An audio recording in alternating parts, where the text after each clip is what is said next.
Professor Clicks adjusted his ocular membranes as he gazed at the mixed class of alien species before him.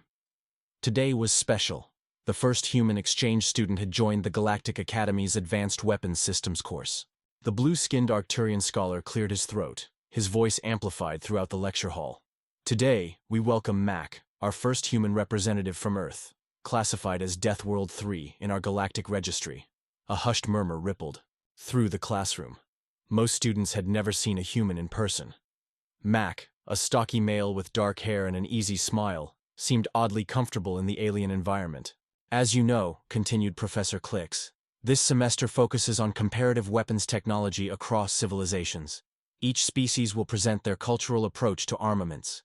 Tora, a reptilian Draxian with iridescent scales, raised a clawed hand. Professor, isn't it dangerous having a Death Worlder present violent technology? Their species is barely a millennium into space travel. Mac laughed good-naturedly. We're not all warmongers. I'm just an engineering student. Professor Clicks nodded. Indeed, the Galactic Council approved this exchange precisely because humans have a unique perspective on defense systems that may benefit us all. Over the next week, various species presented their weaponry philosophies. The crystalline Luminari demonstrated their light-based weapons that could temporarily blind enemies without permanent damage. The gaseous Volari showed intricate containment fields that could immobilize threats without physical contact. Mac observed it all with intense interest, taking meticulous notes. His turn would come last, as Earth was the newest member of the Galactic Federation. During meal periods, Mac sat alone, until Nyx, a curious four-armed Praxian, approached him. Is it true humans developed nuclear weapons before achieving unified planetary government? Nyx asked, mandibles clicking nervously. Mac nodded. Unfortunately, yes. Not our proudest moment. How terrifying, whispered Zell, a telepathic Medusan, who had floated over. On most worlds, species develop weapons gradually alongside ethical frameworks for their use. That's the thing about evolving on a death world, Mac explained, biting into something resembling a purple apple. When everything on your planet is trying to kill you, you develop survival tools quickly, sometimes before you fully understand the consequences. The alien students contemplated this sobering reality. Most had evolved on hospitable worlds where cooperation outpaced competition, where technology developed methodically alongside philosophical safeguards. As the week progressed, Mac began forming tentative friendships, particularly with Nyx, whose engineering background matched his own, and Zell, who was fascinated by human psychology. The night before Mac's presentation, Professor Clicks found him in the holographic library, surrounded by floating displays of Earth's history. Nervous about tomorrow? The professor asked. Mac nodded. I'm not sure they'll understand. Some of our weapons must seem barbaric. That's precisely why this exchange matters, Clicks replied. The Galactic Council believes humans have something valuable to teach us, despite, or perhaps because of, your challenging evolutionary path. Mac smiled weakly. I hope they're ready for the truth. Truth is always valuable, even when uncomfortable, Clicks said, placing a three-fingered hand on Mac's shoulder. Rest now. Tomorrow will be illuminating for everyone. As Mac returned to his quarters, he couldn't help wondering if the alien students were truly prepared to understand the reality of human weapons. Not just their destructive capacity, but the ingenious thinking behind them. Born from millennia of survival on a planet that never made anything easy. The auditorium hummed with anticipation as Mac approached the central platform. Unlike the other presenters who had brought elaborate, technological displays, he carried only a small case and wore the standard blue uniform of Earth's Space Academy. Thank you for having me, he began, voice steady despite his nerves. Before I show you anything, I want to establish context. Earth is classified as Death World 3, not just because of its diverse predators or extreme weather, but because of humans, themselves. We evolved as persistence hunters, pursuing prey until exhaustion. The holographic display behind him showed early humans chasing animals across scorching savannas. Several students shifted uncomfortably in their seats. Our first, weapons weren't designed to kill quickly or efficiently, but to injure and track. A wounded animal leaves a blood trail, making it easier to follow. Barbaric, whispered a crystalline luminary to its neighbor. Mac nodded. By your standards, absolutely. But necessary for our survival. This principle, efficiency through apparent inefficiency, underlies much of our weapons philosophy. He opened his case and removed a simple metal object. This is a replica of an ancient human weapon called a knife. Not impressive technology, I know. But observe the design. The hologram magnified the blade, highlighting its serrated edge. The serrations make cutting more difficult, not easier, creating jagged wounds that bleed more profusely. Evolutionarily advantageous for tracking prey. Horrific when used against sentient beings. Professor Clicks nodded encouragingly. Continue, Mac. The purpose here is understanding. Human weapons evolved not just for killing, but for intimidation. When resources are scarce, appearing dangerous can prevent conflict entirely. Mac paused. This psychological component is crucial to understanding Earth's armaments. He displayed images of ancient human warriors wearing fearsome masks, painted in terrifying patterns. Even before metallurgy, we weaponized fear itself. Nix raised a hand. But surely once humans developed advanced technology, this primitive approach was abandoned. Max smiled grimly. That's the fascinating part. Our technological weapons maintain these psychological principles. The next display showed the evolution of human firearms, from simple muskets to advanced energy weapons. Notice how each iteration builds on the same fundamentals: the loud noise, the flash, the visible destruction. All designed not just for physical damage, but psychological impact. Zell, the telepathic Medusan, floated slightly higher. I sense you're leading to something more significant than these primitive tools. You're right, Mac acknowledged. Because Earth was so dangerous, humans developed weapons beyond mere tools. We created systemic approaches to conflict. The holographic display shifted to ancient military formations. Phalanxes, cavalry charges, naval fleets. Our greatest weapon has always been coordination. Humans working together as a single organism of destruction. Tora, the skeptical Draxian, leaned forward. Are you suggesting that human militaries are more sophisticated than our unified planetary defense systems? Not more sophisticated, Mac clarified. Just differently evolved. Your species developed unified planetary government before advanced weapons. Humans did it backward, unifying our killing potential long before unifying our governance. As the presentation continued, the alien students began to understand the uniqueness of human weapons development. Not just the tools themselves, but the thinking behind them, shaped by millennia of struggle on a world that offered no easy path to civilization. Day 2 of Mac's presentation began with a somber tone as he addressed the darkest chapter of human weapons development. Yesterday we discussed primitive weapons. Today, we examine what my species calls weapons of mass destruction, tools designed not for individual combat, but for annihilation on unprecedented scales. The holographic display showed the mushroom cloud of an atomic explosion. Several students visibly recoiled. In the mid-20th century, humans split the atom initially for destructive purposes. 2 cities were destroyed before we fully comprehended what we had unleashed. Professor Clicks interjected, "Students, remember that this occurred when humans were still divided into competing nation-states, before their unified government." Mac nodded gratefully. The horror of these weapons actually accelerated our path to peace. For decades, major powers existed in what we called mutually assured destruction, each capable of destroying the other, creating a bizarre form of stability. Zell's telepathic presence radiated confusion. You created weapons too terrible to use as a means of ensuring they wouldn't be used? The psychological strain must have been enormous. It was, Mac confirmed. Multiple generations lived under this shadow. But something unexpected emerged from this existential terror: innovation. In non-lethal deterrence, the display shifted to show sophisticated cyber systems, orbital defense platforms, and electromagnetic pulse technologies. Humans began developing weapons that targeted capabilities rather than lives. We learned to disable rather than destroy, when possible.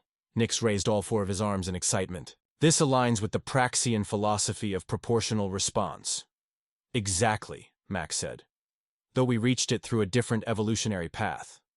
Tora remained skeptical. These seem like natural technological progressions. not unique insights.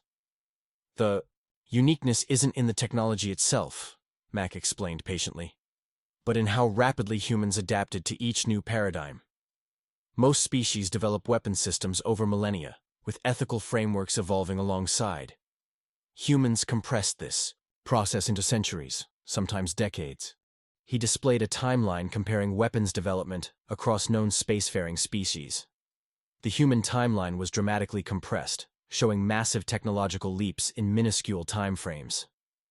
This acceleration created problems, certainly, but also unprecedented adaptability. When humans encounter a new threat, we rapidly develop countermeasures, not because we're more intelligent, but because our evolutionary environment demanded this flexibility. Professor Click stepped forward. This adaptability is precisely why the Galactic Council values human perspective, despite Earth's Death World classification. As the session progressed, Mac demonstrated simulation models of human defensive thinking. Unlike the linear, predictable strategies of most species, human approaches seemed chaotic, employing misdirection, feints, and deliberate inefficiencies that confused opponents. Humans instinctively understand something many peaceful species struggle with, Mac explained. Sometimes the most effective defense is unpredictability itself.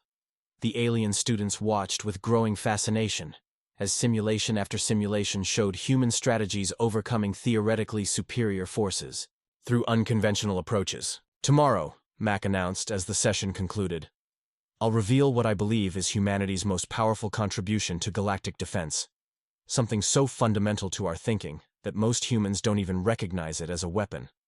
As the students filed out, their conversations buzzed with speculation. The Death Worlders' presentation had challenged their preconceptions. Human weapons weren't just brutally effective. They reflected an entirely different approach to survival itself. In the Academy dining hall that evening, for the first time since his arrival, Mac found himself surrounded by curious students from a dozen worlds, each eager to understand more about the species that had evolved in one of the galaxy's most challenging environments. The third day of Mac's presentation drew an even larger crowd. Word had spread through the Academy about the humans' unconventional insights, and even students from other disciplines had obtained permission to attend. Today, Mac began, I'll discuss what I consider humanity's most sophisticated weapon system, one that predates all our technology. The holographic display showed a simple image, a group of primitive humans sitting around a fire, apparently in conversation. Tora scoffed. You consider talking a weapon system? Not just talking, Mac replied. Information sharing, stories, the ability to transmit complex ideas across time and space. Professor Clix nodded approvingly. Many species have communication, student Tora. Yes, Mac continued.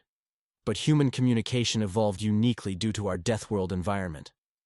We developed extraordinarily sophisticated deception capabilities, the ability to lie convincingly, to create false narratives, to manipulate information as a survival tool. The display shifted to show various human communication methods throughout history.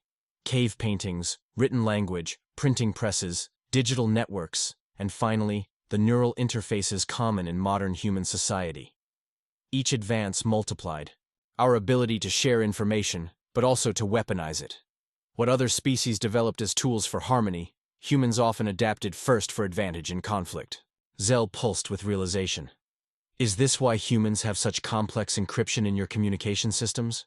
My research indicates Earth networks employ security measures that would be considered excessive by most Federation standards. Precisely, Mac confirmed. Because we evolved using information as both weapon and shield, our systems reflect this duality. Human networks are designed assuming hostile intent, what we call zero-trust architecture. The concept clearly disturbed many students. The idea of building systems with inherent distrust seemed antithetical to galactic cooperation principles. But, Mac continued, this paranoia has unexpected benefits for galactic security. Human systems are remarkably resistant to infiltration precisely because they're designed by a species that evolved expecting deception. He displayed statistics showing that human-designed security protocols had reduced successful attacks on Federation networks by 78% since their implementation. Our greatest contribution isn't destructive capability, but protective paranoia. Security systems designed by predators to stop other predators. Nix's mandibles clicked thoughtfully. This explains the paradox in your diplomatic approach. Humans simultaneously push for greater transparency and governance, while implementing the galaxy's most sophisticated privacy technologies. Exactly, Mac said. We value openness but prepare for its absence. This duality permeates all our defensive thinking. Professor Clix interrupted with a gentle tone. Perhaps this would be an appropriate moment to address the question many students have been hesitant to ask: why the Galactic Council approved human membership despite Earth's Death World classification. Mac nodded, taking a deep breath. The simple truth is that the galaxy is mostly peaceful, precisely because the predominant species evolved on benign worlds, where cooperation proved more evolutionarily advantageous than competition. But this creates a strategic blind spot. The display shifted to show the galactic map, with known civilizations highlighted in green and unexplored regions in red. The Council recognized that the same evolutionary pressures that made humans dangerous also made us uniquely qualified to anticipate threats from other Deathworld species we might eventually encounter. We think like predators because we evolved as predators, and that perspective, while sometimes disturbing, is invaluable for comprehensive security. As this revelation settled over the audience, Mac could see the mixture of discomfort and dawning understanding on their alien faces. Humanity's place in the galactic community suddenly made more sense, not despite their Deathworld origins, but because of them. Today, Mac announced as the fourth session began, we move from theory to practice. Behind him, the holographic display showed the schematics for what appeared to be a simple handheld device. Recognizably a weapon, but unlike any the alien students had seen before. This is a standard-issue defense tool for human exploratory missions, what we call a multi-spectrum adaptive response system. But that's just bureaucratic language for what soldiers call a warp gun. Tora leaned forward, reptilian eyes narrowing, with interest. It appears primitive compared to Draxian pulse cannons. Appearances are deceptive, Mac replied with a hint of pride. This weapon's ingenuity isn't in its power, but its adaptability. He manipulated the hologram, causing the weapon to seemingly disassemble itself, components floating apart to reveal the internal structure. A warp gun contains 15 different weapon systems in one compact frame. It can rapidly analyze an unknown threat and reconfigure itself to deploy the most effective countermeasure. Professor Clix added, "Students, note how this embodies the human adaptive philosophy we've been discussing." Mac continued, "When humans encounter a new organism or technology, we don't know which defense will be effective. So we built a weapon that can try multiple approaches until it finds one that works." The display showed the weapon in action, transforming from a kinetic projectile launcher to a focused electromagnetic pulse emitter, then to a chemical deterrent dispersal system, all within seconds. But the true innovation isn't the technology, Mac explained. It's the decision-making algorithm. The weapon learns. This statement caused a stir among the students. Nix raised 2 of his 4 hands simultaneously. You give weapons autonomous intelligence? Isn't that prohibited by galactic convention? Not autonomous intelligence, Mac clarified. Adaptive response patterns based on immediate feedback. The distinction is crucial. The weapon doesn't decide to fire. It decides how to be effective, once the human operator initiates action. Zell's telepathic presence radiated concern. But the line between adaptation and autonomous decision-making seems dangerously thin. It is, Mac acknowledged, which is why human weapons include multiple fail-safes, including what we call moral governors. The display shifted to show a complex neural interface built into the weapon's handle. This component scans the operator's neurological state. If it detects patterns consistent with blind rage, panic, or other compromised states, it implements graduated safeguards, from increased trigger resistance to complete shutdown in extreme cases. Professor Clix interjected, "This is perhaps the most surprising aspect of human weapons design. They've built ethical constraints directly into the technology itself." Mac nodded. "We learned this lesson the hard way. As our weapons became more powerful, we recognized that human emotional states, our evolutionary legacy from survival on a death world, could lead to catastrophic decisions. So we began developing technologies that could protect others from our worst impulses." This revelation visibly changed the atmosphere in the room. Many students who had regarded the human with suspicion now looked thoughtful, even impressed. Tomorrow, Mac concluded, I'll demonstrate our most controversial defensive technology. One that the Galactic Council debated for 3 full cycles before approving for this presentation. As the session ended, the students departed in unusually quiet contemplation. The Deathworlders' weapons were not just tools of destruction, but sophisticated systems that acknowledged and compensated for the very evolutionary traits that had made humans dangerous in the first place. The auditorium was filled to capacity for the 5th day of Mac's presentation. Even several faculty members from other departments had arranged to attend, drawn by the growing discussion throughout the academy. Today, Mac began, I will demonstrate what humanity considers its most ethically complex defense system, technology that was nearly rejected for Federation sharing. He placed a small, featureless silver cube on the platform beside him.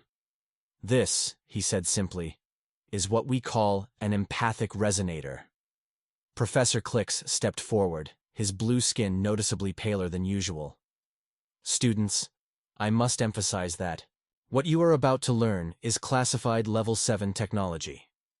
Your neural implants have been temporarily adjusted to permit this knowledge, but you will not be able to communicate specifics to non-cleared individuals. This unprecedented security measure caused a ripple of excitement and apprehension through the audience.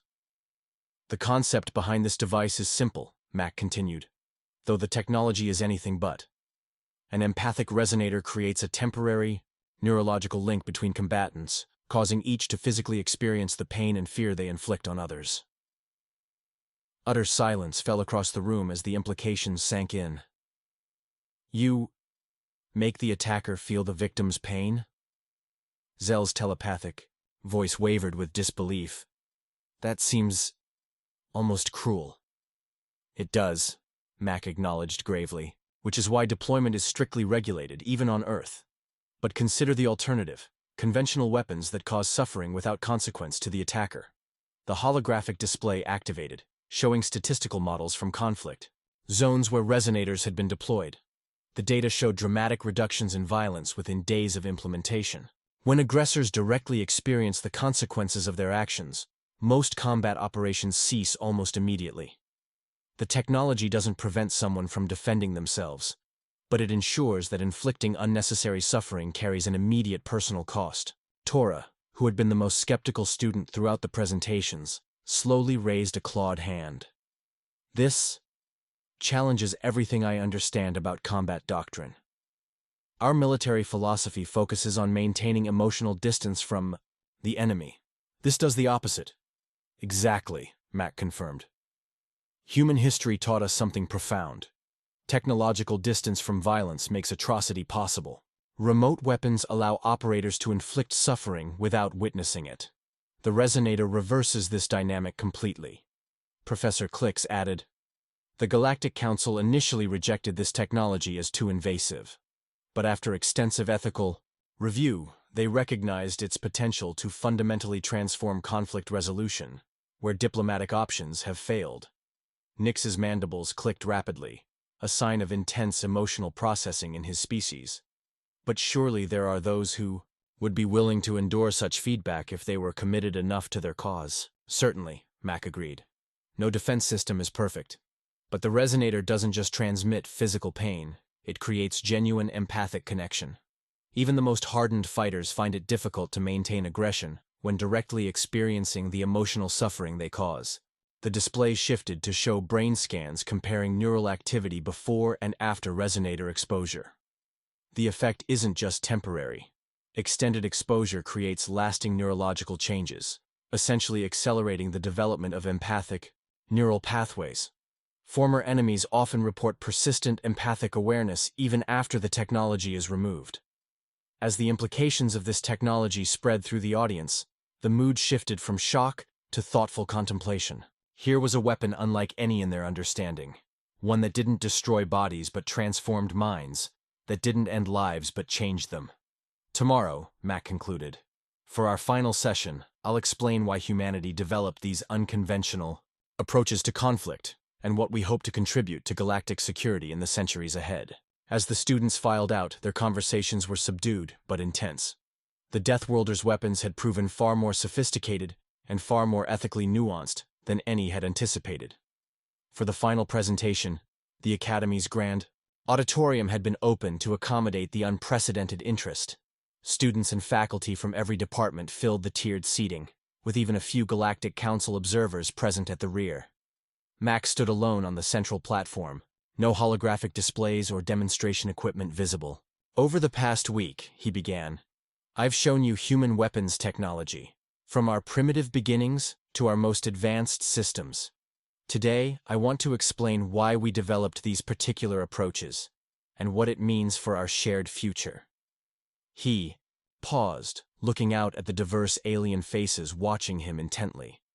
Humans evolved on a world that tried to kill us at every turn. Predators, diseases, natural disasters, and ultimately each other. This created a species simultaneously capable of tremendous violence and extraordinary compassion. The main lights dimmed slightly, focusing attention on Mac's words. "Our weapons reflect this duality. We've never abandoned the capacity for destruction, but we've increasingly built systems that offer alternatives to it. Technologies that disable rather than destroy, that transform conflict rather than perpetuate it." Tora, who had become one of Mac's most engaged critics, raised a hand. "Yet, human history contains wars of unprecedented destructiveness. How do you reconcile this?" "I don't," Mac replied honestly. "Human history is a continual struggle between our worst and best impulses. Our weapons technology reflects both our capacity for horror and our desperate desire to transcend it." Professor Click stepped forward. "Perhaps you could explain the concept you discussed with me privately. What humans call the protector paradox." Mac nodded gratefully. "Thank you, Professor. The protector paradox is central to understanding human defensive philosophy. Simply put, it means that those best able to defend others are often those who understand violence most intimately." The audience shifted uncomfortably as Mac continued. "Humans joined the Galactic Federation as protectors, not because we're inherently noble, but because we understand threats in ways peaceful species cannot. We think like predators because we evolved as predators." Zell's telepathic presence radiated sudden understanding. "This is why the Council accepted Earth despite its Death World classification. You serve as guardians." "More like early warning systems," Mac corrected gently. "We recognize threatening patterns because they exist within our own history. The same evolutionary traits that make humans potentially dangerous also make us valuable sentinels." The holographic system activated one final time, displaying the galaxy with Earth highlighted as a tiny blue dot near an outer spiral arm. "The Federation exists mostly in regions where habitable planets supported the evolution of naturally cooperative species. But as exploration pushes into less hospitable sectors, contact with other Deathworld species becomes inevitable." Nix clicked, his mandibles thoughtfully. "And humans provide insight into how such species might think." "Exactly," Mac confirmed. "Our weapons technology isn't just about destructive capacity. It's about understanding the psychology of survival under extreme conditions." He gestured toward the Galactic Council observers at the rear of the hall. "This is why sharing our defensive philosophy matters more than specific technologies. The Federation doesn't need human weapons. It needs human perspective, the ability to anticipate threats that naturally peaceful species might not recognize until too late." Professor Click stepped forward again. "Students, this concludes our formal presentations on comparative weapons technology. I believe our exchange program has proven remarkably valuable, not just in technical knowledge, but in deeper understanding between different evolutionary paths." As the session formally ended and the audience began to disperse, many students approached Mac directly, their initial fear replaced by genuine curiosity. The barriers that had separated the Deathworlder from his classmates had not disappeared entirely, but had transformed into something more nuanced, a respectful recognition of difference. Later that evening, as Mac packed his belongings for the return journey to Earth, Professor Clix visited his quarters. "You've changed many perceptions this week," the professor said, "including mine." Mac smiled. "That was the real mission. The Galactic Council didn't send me here just to explain human weapons." "No," Clix agreed. "They sent you to demonstrate that Deathworld evolution doesn't preclude moral evolution. that the same species capable of creating terrifying weapons can also create systems to ensure they're never needed. As the human and the professor walked together toward the Academy's transport hub, students from a dozen worlds nodded respectfully as they passed, no longer seeing just a dangerous death worlder, but a complex representative of a species that had transformed the tools of survival into instruments of peace.